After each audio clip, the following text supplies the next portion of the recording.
बिस्मिल्लाहिर्रहमानिर्रहीम, अस्सलाम वालेकुम। लाखों करोड़ों दरूदो सलाम नबी रहमत सल्लल्लाहु अलैहि वसल्लम पर और आपकी आल पर।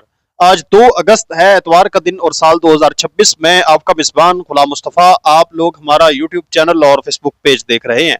आज की सबसे बड़ी और अहम तरीन खबर ये है कि अमेरिका को एक मरतबा फिर इबरतनाक शिकस्त का सामना करना पड़ रहा है। पूरे ईरान के अंदर जश्न का माहौल क्यों करके है, इसकी तफसील मैं आप लोगों के साथ शेयर करने जा रहा हूँ। मामला बहुत बड़ा है। उम्मीद है कि वीडियो आप लोग मुकम्मल समात फरमाएंगे और कमेंट सेक्शन के अंदर अपनी जो कीमती राय है उसका इजहार भी जरूर करेंगे। पाकिस्तान जिंदाबाद का नारा भी कमेंट सेक्शन के अंदर जरूर लिखें। नाजरीन मोहतरम, आप लोगों को पता है कि अमेरिका की जानब से, ट्रंप के हवारियों की जानब से ये धमकियां दी जा रही थी कि हमने ईरान के ऊपर तारीख का एक सबसे बड़ा, एक बहुत बड़ा अटैक करने जा रहे हैं, जिसमें हम उसके पावर प्लांट्स को उड़ा देंगे, हम ब्रिज को उड़ा देंगे, हर चीज को हम खत्म कर देंगे। वीडियोस मैं ऑलरेडी इस पर रात को कर चुका हूं, आप लोगों के साथ शेयर कर चुका हूं। लेकिन अमेरिका ने इस हमले को रोक दिया। एक वजह तो यह है कि सऊदी अरब के कहने पर इस हमले को रोका गया, और अब इस हमले को रोके जाने के बाद एक ईरान के खिलाफ झूठा प्रेपोगंडा भी किया जा रहा है। सारा मुद्दा ईरान के ऊपर डाला जा रहा है कि ईरान ने रातों रात मुआहदा कर लिया है। आप लोगों को सोशल मीडिया के ऊपर ये पोस्टें भी देखने को मिलेंगी कि सैयद अब्बास अरागची जो ईरान के वज़ीर खारजा हैं, उन्होंने बातचीत की, रातों रात मुआहदा किया, ठीक है, उन्होंने सीज फायर कर लिया और जंग बंदी हो गई। लेकिन ये खबरें गलत हैं। ईरान की ऑफिशियल स्टेटमेंट अभी तक इस पर कोई सामने नहीं आई। तो आए इस मामले को तफसील के साथ देखते हैं। उम्मीद है कि वीडियो आप लोग जरूर देखेंगे, मुकम्मल देखेंगे। कमेंट सेक्शन में अपनी कीमती राय का इजहार भी जरूर करें। पाकिस्तान जिंदाबाद का नारा भी जरूर लिखें। नाजरीन मोहतरम, अमेरिकी सदर डोनाल्ड ट्रंप ने एक ट्वीट अपना जारी किया हमला करने के बाद, यानी हमला तो फिर नहीं किया, ऐलान किया हुआ था, तो अब एक ट्वीट किया।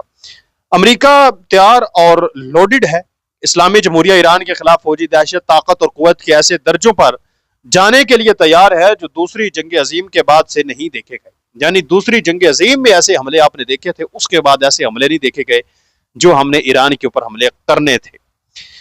आगे कहते हैं, इसके बावजूद हमें अभी ईरान और दीगर मशरक़ वस्ता के ममालिक की तरफ से किसी भी हमले को रोकने के लिए कहा गया है। यानी ईरान ने भी हमें कहा है कि आप हमले ना करें, और दूसरे जो ममालिक हैं उन्होंने भी कहा है कि अभी आप हमले रोक दें। ये अब ट्रंप कह रहे हैं कि एक मुआहदे की हदूद तय पा गए हैं, एक मुआहदा हो गया है। इसमें अपना हरमस का फौरी, मुकम्मल और मजमूई तौर पर खोला जाना, ईरान के जौहरी खतरे का खात्मा शामिल होगा। इस दरखास्त की बुनियाद पर मैंने दुनिया के मुस्तकबिल के फायदे और इस तरह एक कामयाब और खुशहाल ईरान की बका के लिए हमले को मनसूख करने पर इत्तफाक किया है, जिसकी शर्त यह है कि तेजी से एक मुआहदा तय पा जाए। इजराइल मुल्क भी इस अज़म में मेरे साथ शरीक है। अब इसमें ट्रंप ये इजहार कर रहे हैं कि हमारा रातों रात एक मुआहदा हो गया है, ईरान ने इत्तफाक कर लिया, ईरान ने मुझे कहा है, तरल और मिन्नत और समाजत की है कि आप हमला हमारे पर ना करें। अब ये ट्रंप कह रहे हैं। अब इस पर जो सऊदी अरब की जानब से स्टेटमेंट सामने आ रही है, अक्सिस और ब्लूमबर्ग की जानब से जो रिपोर्ट सामने आई है, इनके मुताबिक सऊदी वली-ए-अहद मोहम्मद बिन सलमान ने अमेरिकी सदर डोनाल्ड ट्रंप को फोन करके ईरान पर मुमकिन बड़े फौजी हमलों के हवाले से गहरी तशवीश का इजहार किया। वली-ए-अहद ने सदर ट्रंप से जोर देकर कहा कि वो इन हमलों से बाज रहें और खित्ते में कशीदगी को कम करने के लिए काम करें। उन्होंने अमेरिका के इस फौजी प्लान के बारे में मजीद वजाहत भी मांगी। सऊदी हुकाम को खदशा है कि अगर अमेरिका ने ईरान की तवानाई या दीगर अहम बुनियादी ढांचे को निशाना बनाया तो जवाब में ईरान सऊदी अरब और दीगर खलीजी ममालिक के ऑयल फील्ड्स और तवानाई की तनसीबात को निशाना बना सकता है, जिससे पूरे खित्ते में एक बड़े और बेकाबू जंग छिड़ने का खतरा है। इस बुनियाद पर सऊदी अरब ने उनके साथ राब्ता किया। अब ये ब्लूमबर्ग और एक्सिस की रिपोर्ट है कि बिन सलमान ने इनके साथ राब्ता किया कि आप हमले को रोक दें। अब थंबनेल में हमने ये चीज ऐड की। अब लोगों के साथ मौजू हमारा ये है, मेन मुद्दा ये है कि अमेरिका को इबरतनाक शिकस्त है और ईरान के अंदर जश्न है। अब हमला रोक दिया गया तो ये इस चीज से ये वाजे तो नहीं होता। देखें, अमेरिका ने पिछले एक हफ्ते में इतनी धमकियां दी कि हम ईरान के अंदर ये कर देंगे, हम ईरान के साथ ये कर देंगे, हम ईरान के साथ वो कर देंगे। बमबारी भी की, 10 दिन लगातार बमबारी की जुलाई के अंदर। आप बखूबी जानते हैं, मैं तफसील आप लोगों के साथ शेयर करता रहूंगा है बगाए जो रेगुलर हमें देख रहे हैं। लेकिन ईरान अपने मौकफ से टस से बस नहीं हुआ, एक इंच भी आगे पीछे नहीं हुआ। फिर इसके बाद बमबारी के बाद भी ईरान अपने मौकफ से नहीं हट सका। फिर इन्होंने जो है वो धमकियों का सिलसिला शुरू कर दिया कि अब हम बहुत बड़ा अटैक करने जा रहे हैं, बहुत बड़ी जो है वो कार्रवाई करने जा रहे हैं, अमरीकियों को वार्निंग का हंगामी सतह पर जारी होगी कि आप खित्ते से निकल जाएं, ये कर दें वो कर दें। इतनी धमकियां देने के बावजूद भी ईरान की जानब से घुटने टेकने का कोई स्टेटमेंट सामने नहीं आया कि आप ऐसा ना करें, इतना बड़ा अटैक ना करें, हम घुटने टेक देते हैं। जब इन्होंने देखा कि हमारी मशरिक वस्ता के अंदर तो ईरान ने जुर्लू पेर के रख दिया है, इनके एयर डिफेंस सिस्टम्स और हर चीज को तबाह करके रख दिया है, तो इन्होंने हमला फिर कहां से करना था? ये खाली खोखली धमकी दे रहे थे कि हम बहुत बड़े लेवल का अटैक कर देंगे, कि ईरान हमारे आगे आकर सरेंडर कर दे, आप खुदा के लिए ये हमला ना करें। लेकिन इन्होंने जैसे धमकियां दी वैसे ही इनको धमकियां अपनी वापस लेनी पड़ी, और आप कह रहे हैं कि सऊदी अरब ने कहा है, फलाने ने कहा है, उसने कहा है कि आप हमला ना करें। भला ट्रंप भी कभी किसी के कहने पर रुका है? ये जरा आप खुद तसव्वुर करें, मशरिक वस्ता के अंदर कभी ट्रंप किसी के कहने पर रुका है? इतनी मरतबा जो मुज़ाकरात हुए हैं, सारी चीजें हुई हैं, तो हर मरतबा अमेरिका क्यों हमला कर देता है? अगर इनकी बात माननी होती तो कब की बात मान लेते। तो ये एक शिकस्त है, और डायरेक्टली तस्लीम की जा रही, दूसरों पर मुद्दा डाल के उसने कहा है कि आप हमला रोक दें, इसने कहा।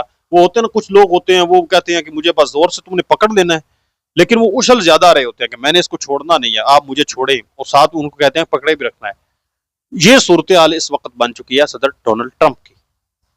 और अब जो अमरीकी हवारियों के मीडिया चैनल्स हैं, अमरीकी हवारियों को तो आप जानते हैं, वो ये रिपोर्ट जारी कर रहे हैं कि सैयद अब्बास इराक्ची ने अपना हुर्मुज़ को ओपन करने का कह दिया है, मुआहदा कर लिया है।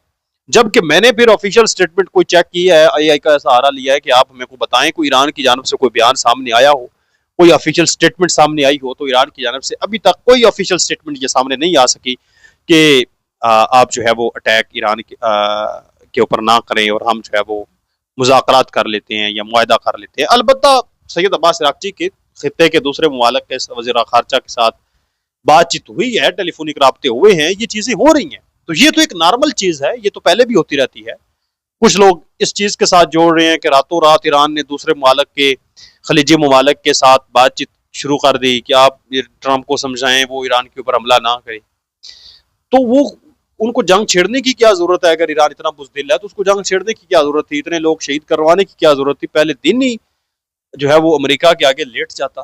तो ये सारे के सारे आप कह लें कि मनगढ़ंत चीजें हैं जो सोशल मीडिया पर फिर शेयर कर दी जाती हैं। सच्ची और पक्की बात अब तक की जो सामने आ रही है वो यही है कि अमेरिका ने धमकियां दी कि ईरान हमारे के घुटने टेक देगा, लेकिन ईरान ने घुटने नहीं टेके तो इनको अपनी धमकियां वापस लेनी पड़ी और अटैक इनको रोकना पड़ा। ये अहम तरीन इस वक्त की डेवलपमेंट है जो मैंने आप लोगों के साथ शेयर कर दी है। अब आपकी इस पर क्या राय है मुझे कमेंट सेक्शन के अंदर आपने जरूर बताना है। मजीद ऐसी वीडियोस देखने के लिए अपने इस चैनल को भी लाजमी सब्सक्राइब कर लें। कमेंट सेक्शन में पाकिस्तान जिंदाबाद का नारा भी जरूर लिखें। अगर फेसबुक या टिकटॉक पर देख रहे हैं तो वहां पर भी फॉलो जरूर कर लें। मिलते हैं एक और नई वीडियो में, तब तक अल्लाह निगहबान, पाकिस्तान हमेशा जिंदाबाद। वस्सलाम।